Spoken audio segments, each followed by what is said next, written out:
Avec un nouveau dans la bande de Medialmax, Cyril de l'Astérie. Les invités de France 5 auront reconnu 2020, mais cette année, Cyril, changement de cap. Vous avez décidé qu'il ne fallait pas déconner avec la télé.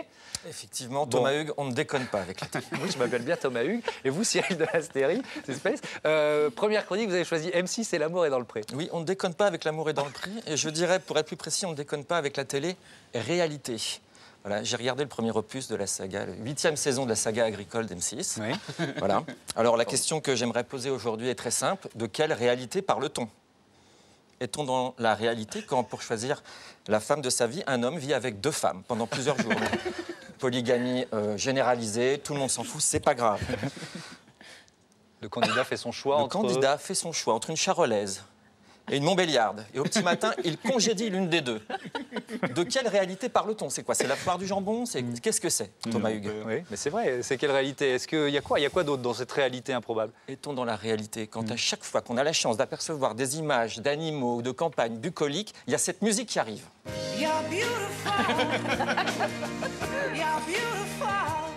Vous savez, il m'arrive souvent d'aller à la campagne. Non, c'est vrai, vous allez à la campagne. J'y vais très souvent, Thomas Hugues.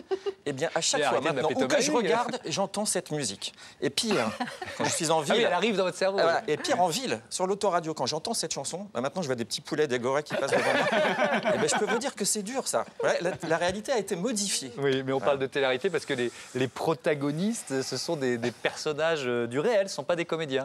Du réel. Thomas Hugues, vous êtes sérieux? Oui, je suis toujours sérieux. Vous croyez qu'on est dans le réel quand des adultes qui ont plus de 50 ans portent le même nom que les neveux de Donald? À 400 km de là, Fifi, éleveur breton de vaches allaitantes de 52 ans, vivait le même désarroi que Philippe. Au retour, là, j'ai beaucoup de choses à faire, Titi. Hein. Et toi aussi, je te signale.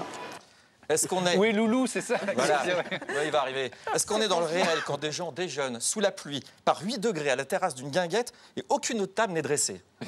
Des choses qui te font plaisir à toi, qui me font plaisir à moi, et que c'est un ensemble, quoi. C'est pas un truc à Titi, c'est pas un truc à François, il faut que ce soit un truc à nous deux. Et enfin, est-ce qu'on est dans le réel quand 3 célibataires complètement bourrés se font le remake de Very Bad Trip à l'île de Ré? C'est par ici, hein.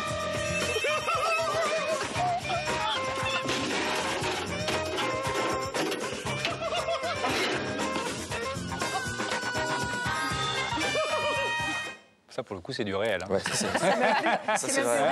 Ça, c'est vrai, c'est bon, d'accord, ok. Mais on apprenait cette semaine que l'un des candidats de cette saison était accusé de sévices sur un poney. Vous voyez, j'ai à peine évoqué un truc agricole que ça... Non, mais il faut faire très attention. Un autre candidat de la saison 7, Thierry, accusé de magouille commerciale. C'est une histoire de trafic de veaux, quand même. Oui. Alors, certes, les agriculteurs sont des gens super, qui caressent des biquettes, qui se lèvent tôt le matin. Ah oui, on va encore recevoir un courrier impossible. Mais oui, parce que peut-être que derrière chaque agriculteur se cache un dangereux psychopathe. Un dangereux psychopathe, c'est la part d'ombre dont on parlait tout à l'heure. Oui, voilà. d'accord. L'amour est dans le pré, mais la haine est peut-être dans la grange. Vous noircissez, c'est horrible. Vous noircissez le tableau. Il y a des vraies histoires d'amour. Il y a eu des mariages avec cette émission. C'est positif. La solitude, Thomas Hugues, la solitude. Nous sommes les spectateurs voyeurs d'une immense détresse affective. Vous voyez ce que je veux dire? Oui. Soyons honnêtes, parfois, certains candidats sont tellement seuls qu'ils pourraient tomber amoureux d'une tondeuse. Non, c'est pas bien. Non, mais ce serait pareil. Alors, évidemment, on leur donne des humains, donc ils sont contents, les mecs, évidemment. C'est non, moi, je vous dis sans détour. Bon, allez, très vite. La télé-réalité, c'est comme le catch. On rigole du spectacle, mais on sait que c'est truqué. Bon, allez, on termine rapidement, parce que chaque semaine, vous donnerez votre humeur en donnant une note sur 20. Absolument. On est moderne, regardez ce qu'on a pour donner la note. Quelle note pour L'amour est dans le pré? Je donne 15. Bah non. Finalement, alors. Je sais, je me contredis un petit peu. Oui, Non, carrément, ouais. J'aime bien voir les gens qui s'aiment.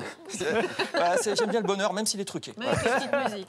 Allez, voilà, merci beaucoup. Cyril de l'Astérie qui notera chaque semaine une émission, et peut-être, on ne sait jamais, un jour le journal de 13h d'Élise Lucet. Ah bah tiens, ça va y aller, quoi.